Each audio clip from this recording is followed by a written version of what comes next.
So sweet of you. And ಈಗಿನ modern doctors ma'am ಆದಷ್ಟು ಈ ಸ್ಕಿನ್ ಕೇರ್ ಅಥವಾ ಹೋಮ್ ರೆಮಿಡೀಸ್ ಅಥವಾ ನೀವೇನು ಹೇಳ್ತೀರಾ ಈ ನ್ಯಾಚುರಲ್ ಆಗಿ ನಾವು ಇಂಗ್ರೀಡಿಯೆಂಟ್ಸ್ ಯೂಸ್ ಮಾಡ್ಕೊಳ್ಳೋದನ್ನ ಪ್ರಿಫರ್ ಮಾಡಲ್ಲ. ಸೊ ಅದು ಎಲ್ರಿಗೂ ವರ್ಕೌಟ್ ಆಗಲ್ಲ, ಕೆಲವರಿಗೆ ಅದರಿಂದ ಡ್ಯಾಮೇಜ್ ಆಗ್ಬೋದು ಸ್ಕಿನ್ಗೆ ಅಂತ ಹೇಳ್ತಾರೆ. ನೀವೇನು ಹೇಳ್ತೀರಾ? ಒಂದು ಡ್ಯಾಮೇಜಿಂಗ್ ಸ್ಟೇಟ್ಮೆಂಟ್ ಕೊಡಕ್ಕೆ ಇಷ್ಟಪಡ್ತೀನಿ. ಏನು ಅಂದ್ರೆ ಆಯುರ್ವೇದ ಇಸ್ ವೆಲ್ನೆಸ್ ಕೇರ್. ಆಯ್ತಾ? ಕೆಲವೊಂದಷ್ಟು ಡಾಕ್ಟರ್ಸ್ಗಳು ಇಲ್ನೆಸ್ ಕೇರ್ನ ಮಾಡ್ತಾರೆ. ಯಾವಾಗ್ಲೂ ಅವ್ರಿಗೆ ಪೇಷಂಟ್ ಬೇಕೇ ಬೇಕಲ್ವಾ? ನೀವು ಕಂಪ್ಲೀಟ್ ಕ್ಯೂರ್ ಆಗ್ಬಿಟ್ರೆ ನನಗೆ ಪೇಷಂಟ್ ಯಾರು ಸಿಗ್ತಾರೆ? ಹಾಗಾಗಿ ನಿಮ್ಮನ್ನ ಯಾವಾಗ್ಲೂ ಇಲ್ನೆಸ್ ಅಲ್ಲೇ ಟ್ರೀಟ್ ಮಾಡ್ತಾ ಬರ್ತಾ ಇರ್ತಾರೆ. ತಲೆಗೆ ಫಸ್ಟ್ ಆಫ್ ಆಲ್ ಎಣ್ಣೆ ಹಚ್ಚಬೇಡ ಅಂತ ಹೇಳ್ತಾರೆ. ಅವಾಗ ಡ್ಯಾಂಡ್ರಫ್ ಸ್ಟಾರ್ಟ್ ಆಗುತ್ತೆ.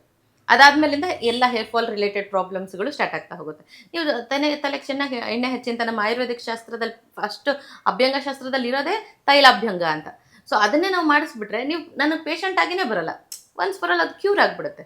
ಸೊ ಅದು ಸ್ಟ್ರಾಟಜಿ ಆಗಿದೆ. ಅದರಲ್ಲೂ ಇವಾಗ MNC ಅಂತ ಹೇಗೆ ನಾವು ಇದನ್ನು ಕನ್ಸಿಡರ್ ಮಾಡ್ತೀವೋ, ಮಲ್ಟಿ ಸ್ಪೆಷಾಲಿಟಿ ಹಾಸ್ಪಿಟ್ಲ್ಗಳು ಹಾಗೆ ಆಗ್ಬಿಟ್ಟಿದೆ. ಅವ್ರಿಗೆ ಟಾರ್ಗೆಟ್ ಇರುತ್ತೆ, ಅದನ್ನು ರೀಚ್ ಮಾಡಬೇಕಾಗಿರುತ್ತೆ. ಹಾಗಾಗಿ ಅದನ್ನು ನಾನು ಬ್ಲೇಮ್ ಮಾಡ್ತಾ ಇಲ್ಲ. ಅವ್ರು ಅಷ್ಟೊಂದು ಇನ್ವೆಸ್ಟ್ ಮಾಡಿರ್ತಾರೆ, they have to do all that tactics ಅಂತ ಹೇಳಕ್ಕೆ ಇಷ್ಟಪಡ್ತೀನಿ. ಬಟ್ ಆಯುರ್ವೇದದಲ್ಲಿ ಹಂಗೆ ಇಲ್ವೇ ಇಲ್ಲ. ವಿ ಟ್ರೀಟ್ ಇಲ್ನೆಸ್ ಕೇರ್, ಅಂದರೆ ಇಲ್ನೆಸ್ನ ಹೋಗಿಸ್ಬಿಟ್ಟು ವೆಲ್ನೆಸ್ನ ತೊಗೊಂಡ್ಬರ್ತೀವಿ. ಸೊ ಆ ಫಾರ್ಮುಲಾ ತುಂಬ ಚೆನ್ನಾಗಿ ವರ್ಕ್ ಆಗುತ್ತೆ. ಇನ್ಫ್ಯಾಕ್ಟ್ ನಮ್ಮ ಪಾರ್ಲರ್ ಇಂಡಸ್ಟ್ರಿಲೂ ಅದು ತುಂಬ ಚೆನ್ನಾಗಿ ವರ್ಕ್ ಆಗುತ್ತೆ.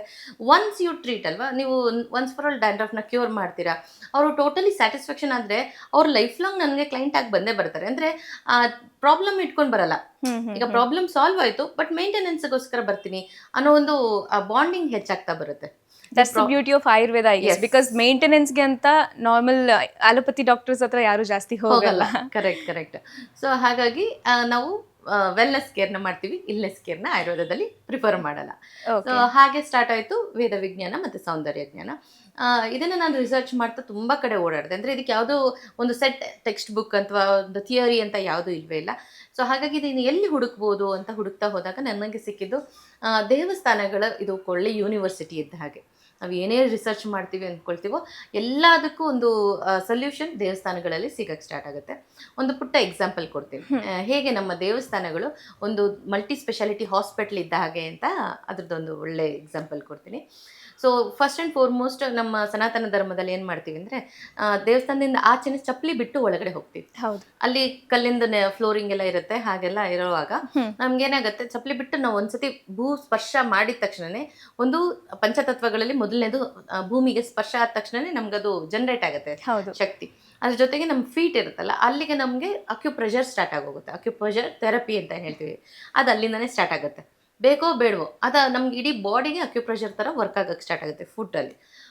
ಅದಾದಮೇಲೆ ಒಳಗಡೆ ಹೋದ ತಕ್ಷಣ ಫಸ್ಟ್ ಕಾಲು ತೊಳ್ಕೊಳ್ತೀವಿ. ಕೈ ಕಾಲು ತೊಳ್ಕೊಂಡು ಕಿವಿಗೊಂದು ಸ್ವಲ್ಪ ನೀರು ಹಾಕೊಂಡು ಒಳಗಡೆ ಹೋಗ್ತೀವಿ. ಅಲ್ಲಿ ಜಲತತ್ವ ಇರುತ್ತೆ. ಎಕ್ಸಾಕ್ಟ್ಲಿ ನನ್ನ ಪಾಯಿಂಟ್ನ ನೀವೇ ಹೇಳ್ತಿದ್ದೀರಾ ನೋಡಿ.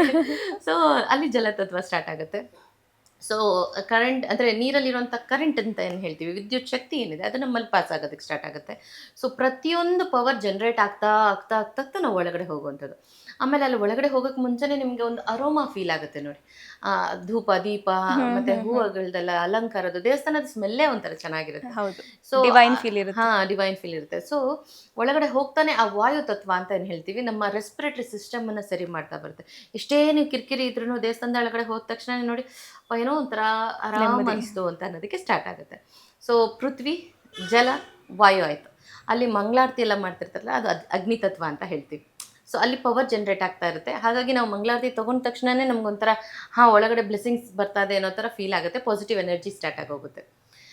ಇದಾದಮೇಲೆ ತೀರ್ಥ ಕೊಡ್ತಾರಲ್ವ, ಮಂಗಳಾರತಿ ತೊಗೊಂಡ ತಕ್ಷಣ ತೀರ್ಥ ಕೊಡ್ತಾರಲ್ಲ, ಅದು ಎಲ್ಲ ಆಲ್ಕಲೈನ್ ವಾಟರ್ಗಿಂತ ಸೂಪರ್ ಪವರ್ಫುಲ್ ಅಂತ ಹೇಳಕ್ಕೆ ಇಷ್ಟಪಡ್ತೀನಿ. ಯಾಕಂದರೆ ತುಳಸಿ ತೀರ್ಥ ಇರುತ್ತೆ, ಗಂಧ ತೀರ್ಥ ಇರುತ್ತೆ, ಸೊ ಪಂಚಾಮೃತ ಕೂಡ ಇರುತ್ತೆ. ಇದೆಲ್ಲ ನಾವು ರಾಶಿ ತೊಗೊಳ್ಬೇಕು ಅಂತ ಏನಿಲ್ಲ, ಅವ್ರು ಕೊಡೋ ಅಷ್ಟೇ ಸಾಕು. ಅಂದರೆ ಇವಾಗ ನಾವು ಒಂದು ದೊಡ್ಡ ಸಿರಪ್ ಬಾಟಲ್ ತೊಗೊಂಡ್ರೆ ಫುಲ್ ಕುಡಿಯಲ್ಲ, ನಾವು ತೊಗೊಳ್ಳೋದೇ 5 ml 10 ml ಅಂತ ಅವ್ರೇನು ಪ್ರಿಸ್ಕ್ರೈಬ್ ಮಾಡಿರ್ತಾರೋ ಅಷ್ಟೇ ಕುಡಿತೀವಿ.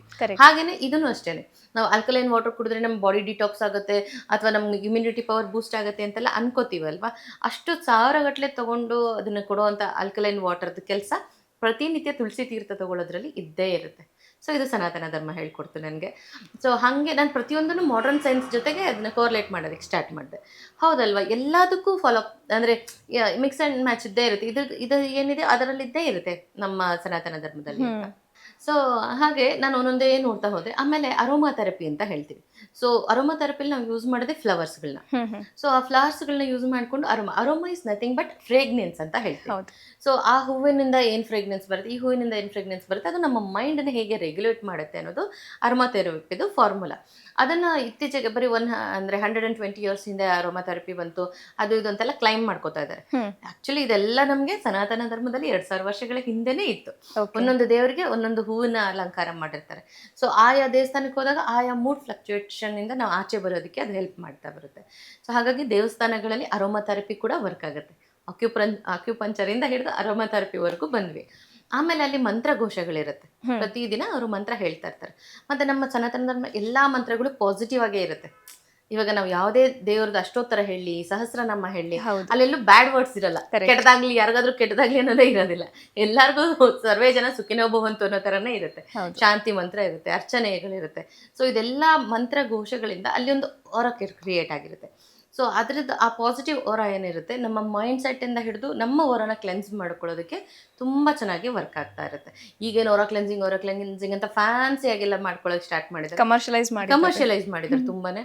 ಸೊ ಅದನ್ನ ನಾವು ದೇವಸ್ಥಾನಕ್ಕೆ ಹೋಗಿ ಬಂದ್ರೇನೆ ಸಾಕು, ನಮ್ಮ ಓರ ಕ್ಲೆನ್ಸ್ ಆಗೇ ಆಗಿರುತ್ತೆ ಆಟೋಮೆಟಿಕಲಿ. ಕರೆಕ್ಟ್. ಸೊ ಅದೆಲ್ಲ ಆದಮೇಲೆ ಇವಾಗ ನೆಕ್ಸ್ಟ್ ನಾವು ನೋಡೋದಾದ್ರೆ, ಈಗ ನಮಗೆ ಅಲ್ಲಿ ಕೊಡೋ ಪ್ರಸಾದನೂ ಅಷ್ಟೇನೆ ಸಾತ್ವಿಕ ಪ್ರಸಾದಗಳು ಕೊಡ್ತಾರೆ. ಸೊ ನಮ್ಮ ಬಾಡಿನ ಅದು ಗಟ್ ಹೆಲ್ತ್ ಅಂತ ಹಿಡಿದು ಎಲ್ಲದನ್ನು ಸರಿ ಮಾಡೋದಕ್ಕೆ ಅದು ಹೆಲ್ಪ್ ಮಾಡ್ತಾ ಇರುತ್ತೆ. ಏನೇನೋ ಹಾಳುಗಳು ತಿಂದಿರ್ತೀವಿ ಹೊರಗಡೆ. ಸೊ ಅಲ್ಲಿ ಹೋಗಿ ಪ್ರಸಾದ ಬಂದ್ಬಿಟ್ರೆ ಹಬ್ಬ ಎಷ್ಟು ಚೆನ್ನಾಗಾಯ್ತಾ, ಈ ಕೊಡೋದಿಷ್ಟೇ ಆದ್ರೂ ಅಷ್ಟೇ ಸಫಿಷಿಯೆಂಟ್ ಆಗಿರುತ್ತೆ. ಸೊ ಹೀಗೆ ನಾವು ಒಂದು ದೇವಸ್ಥಾನಕ್ಕೆ ಹೋದ್ರೆ ಪ್ರತಿಯೊಂದು ನಮಗೆ ಸಿಕ್ಬಿಡುತ್ತೆ. ಆಮೇಲೆ ಇವಾಗ ನಾವು ಅಲ್ಲಿ ಹೋಗಿ ಬರುವಾಗ ಅದು ಪಂಚಭೂತಗಳು ಅಂದ್ರೆ, ಇವಾಗ ನಾವು ಆಕಾಶ ತತ್ವ ಅಂತಂದ್ರೆ ಯಾವಾಗ್ಲೂ ನಮಸ್ಕಾರ ಮುದ್ರೆ ತಗೊಂಡ ತಕ್ಷಣ ಆಕಾಶ ತತ್ವ ಬಂದ್ಬಿಡುತ್ತೆ. ಸೊ ಗಾಳಿ, ನೀರು, ಬೆಂಕಿ, ಪೃಥ್ವಿ, ಅಗ್ನಿ, ಜಲ, ಆಕಾಶ, ವಾಯು ತತ್ವ ಏನಿರುತ್ತೆ, ಇದಿಷ್ಟು ಪ್ಯಾಕೇಜ್ ತರ ಎಲ್ಲಿ ಸಿಗುತ್ತೆ ಅಂದ್ರೆ ದೇವಸ್ಥಾನಗಳಲ್ಲಿ ಸಿಗುವಂಥದ್ದು. ಸೊ ಹಾಗಾಗಿ ನನಗೆ ನನ್ನ ಯೂನಿವರ್ಸಿಟಿ ಯಾವುದು ಅಂತ ಕೇಳಿದ್ರೆ ನನಗೆ ದೇವಸ್ಥಾನ ಅಂತಾನೆ ಹೇಳಕ್ ಇಷ್ಟಪಡ್ತೀನಿ. ಸೊ ಅಲ್ಲೇನೆ ನನಗೆ ಈ 200 ಫೇಶಿಯಲ್ಸ್ಗಳದ್ದು ಕ್ಲೂ ಸಿಕ್ಕಿದ್ದು, ಅದನ್ನ ರಿಸರ್ಚ್ ಮಾಡಬೇಕು ಅನ್ನೋದು ಸಿಕ್ಕಿದ್ದು, ಅದಕ್ಕೆ ಕಂಟೆಂಟ್ ಸಿಕ್ಕಿದ್ದು, ಅದಕ್ಕೆ ಸಾಕ್ಷಿ ಪುರಾವೆಗಳು ಸಿಕ್ಕಿದ್ದು ಅಲ್ಲಿಂದನೇ. ಹಾಗಾಗಿ ವೇದ ವಿಜ್ಞಾನ ಮತ್ತೆ ಸೌಂದರ್ಯ ಜ್ಞಾನ ನನ್ನ ಫೇವ್ರೆಟ್ ಸಬ್ಜೆಕ್ಟ್ ಆಯ್ತು. ಬಹುಶಃ ನಾವು ನೋಡೋ ರೀತಿ ಚೇಂಜ್ ಆದ್ರೆ ಏನೇನು ಲೈಫಲ್ಲಿ ಚೇಂಜಸ್ ಆಗುತ್ತೆ ಅನ್ನೋದಕ್ಕೆ ನೀವು ಬೆಸ್ಟ್ ಎಕ್ಸಾಂಪಲ್ ಅನ್ಸುತ್ತೆ ma'am. Thank you so much.